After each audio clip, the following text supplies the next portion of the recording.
I follow a YouTuber who built her dream tiny home in the mountains. She spends her days working on projects, building her garden, playing music, and spending time with friends and family and just herself in nature. Even the way she makes her coffee is inspiring. It got me thinking, this looks pretty great. Maybe I want to live in a tiny home in the mountains. In fact, I do. I wouldn't have to worry about board exams, the nightmare which is second year. I wouldn't have to go further into debt. Tony and I could start a family. I could have free time again. I could play my violin whenever I wanted, go running, and be free from the constraints of a medical education.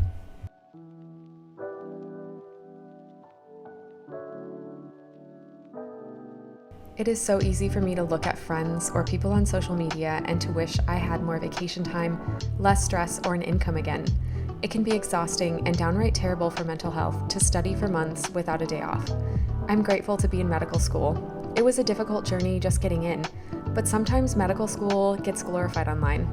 The reality is often studying alone in my office for hours every day and slipping into bed after Tony already went to sleep. The cliche thing we're all told is to remember why you're doing it, which is so much easier said than done, especially when you are so far from realizing that truth. I take a deep breath and I accept that I am jealous of the life I wish I could have. I would love to live in a tiny home in the mountains, but that doesn't align with who I am becoming, which means I need to try my best to build those elements I desire into my life as it currently is. I'm going to practice setting boundaries with my time, which could mean getting a worse grade, and that really scares me. If I get worse grades, will I match into a residency program?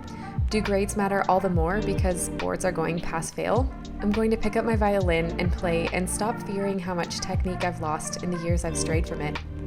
I need to plan with Tony when we are going to start our family or consider alternatives. And I'm going to run as much as possible because running is medicine for me. Anyone in medical school or who has previously gone through medical school can understand how lack of time and lack of energy when you do have time means you lose those essential elements that make you uniquely you. My life is more than medicine, and now more than ever, I desire balance. I'm no good at balance, but I am going to try, and I'll pretend all the while that I'm living in a tiny home in the mountains.